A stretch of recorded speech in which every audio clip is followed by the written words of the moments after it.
Next domino in the Russian collusion hoax toppled this week with news that FBI lawyer Kevin Clinesmith plans to plead guilty to doctoring a U.S. government email that was used to obtain the third FISA warrant to unlawfully spy on Carter Page in June of 2017. Joining me right now with the reaction is Wisconsin Senator Ron Johnson. He is doing his own deep dive into Obama-era corruption. He is the chairman of the Homeland Security and Government Affairs Committee. Senator, it's always a pleasure. Good morning to you.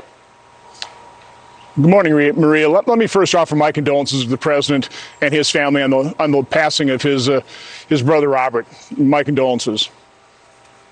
Yes, we did say that as well. The president was in New York for his brother on Friday night. Let me ask you about Kevin Clinesmith, Senator, and how this fits into the overall puzzle of corruption during the transition period from Obama to Trump. Your reaction to this lawyer doctoring evidence, which we knew he did. He is now going to plead guilty. Well, this was an obvious indictment, and I can only assume the reason it took so long is probably John Durham was trying to get Kevin Clinesmith to cooperate with his additional prosecutions and investigations. So I'm hoping that's the case, because there's an awful lot of wrongdoing that has to be exposed. I think what's probably most stunning about the court document is now we know that back in August of 2016, the CIA had already notified the FBI that, they knew that Carter Page was an operational contact for the CIA. So the FBI knew this back in August of 2016, and we only know that now.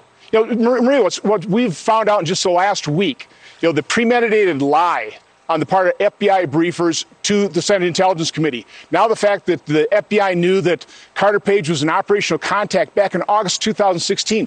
These revelations are stunning, and we should have known about this years ago, which, again, just makes me even more frustrated with Director Wray that, I was forced to issue him a subpoena, which all those documents are due next Thursday, and they better be forthcoming. Well, you make a really important point, and we need to call it out right here. And what that is you and your colleagues have been asking for documents, asking for the evidence for years. And the FBI is sitting on documents, whether it's you or when John Ratcliffe was in Congress or Devin Nunes. They all told me over 2017, 18, 19, 20 that they constantly ask and ask to look at evidence and documents from the FBI, and you're not getting them. Why are we learning all of this stuff now when we spent $40 million on a Mueller investigation? We spent more money on a Michael Horowitz IG report. None of this unearthed any of this stuff. And Michael Horowitz did do a good job in terms of the footnotes and unearthing a lot of things. But all of these documents have been there this whole time, Senator. The reason we're not getting this is because the people that perpetrated this massive fraud in the American public have been very successful at hiding the ball. You have a criminal investigation, then you have Robert Mueller. And by the way, I never supported the appointment of a special counsel, and I called it right out from the start that Robert Mueller never should have been the special counsel because he had a massive conflict of interest. I knew there was wrongdoing in the FBI. I was pilloried in the press for saying that. But now we know there was absolute corruption at the highest levels of the FBI, and it's taken years for this to come out. This is completely unacceptable. We need to get to the truth as quickly as possible. So now we know, Senator Graham told us weeks ago that the FBI briefed the Senate Intel Committee about the dossier in February of 2018, a year after everybody knew that the dossier was garbage, that it was hearsay. You heard from the subsource in January of 2017. A year later, they briefed, the FBI briefs, and now Graham told us last week it was Bill Priestap briefing the Senate Intel, and they lied or misled under oath. So let me ask you about those subpoenas. Who is stopping you from subpoenaing people from the FBI? You want to subpoena Chris Wray? You want to subpoena Jim Comey? Why aren't you?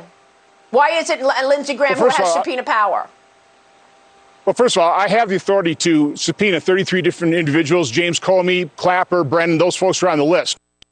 What has delayed my interviews with those individuals is we don't have the documents. How can you sit down and conduct a thorough interview when you don't have, for example, the two documents that were just revealed over the last week? So we absolutely need those documents. That is what the FBI has been so successful at hiding the ball on. And Maria, I've been saying this for a number of years. How do you investigate the investigators.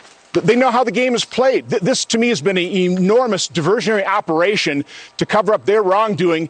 It's been a successful diversionary operation, but now the chickens are coming home to roost. We are finally starting to learn this, but we are running out of time. Nobody can out-frustrate me, trust me. I was kind of raked over the coals earlier this week by a radio talk show host. Nobody can out-frustrate me in terms of the lack of forthcomingness from the FBI and the fact that we have not gotten these types of truths available and exposed to the American public. Well, let me ask you this, because the only GOP senator who voted for impeachment is on your committee, and that is Senator Mitt Romney. Is Mitt Romney stopping you from subpoenaing Brennan and Comey? No, he voted for that authority. Now, there's no doubt about it, in the lead up to that vote, we had to deal with the members on my committee that had some reservations. I'd say they were legitimate. This is a committee process. I need to respect the wishes of the members of my committee. But in the end, every Republican on my committee gave me that authority. We've had that authority for a couple of months, but they also wanted me to voluntarily get this information. Well, we bent over backwards for the last couple of months. My patience ran out, and I've begun the compulsory process. So we've already issued subpoenas to Director Wray for those documents, to Jonathan Weiner from the State Department, and additional subpoenas will be forthcoming. My sources tell me that John Brennan is doing an interview with John Durham this upcoming Friday. I guess my only question to you is, as we await John Durham's investigation results, do you see reason for indictments?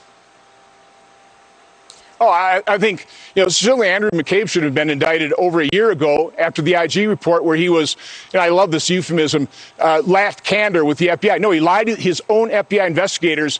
Remember, George Papadopoulos spent 10 days in jail in Wisconsin for lying to the FBI. So I can only assume from that standpoint that there are much greater offenses that they are investigating Andrew McCabe for. But no, there should be a host of indictments. From what we already know, there should be a host of indictments.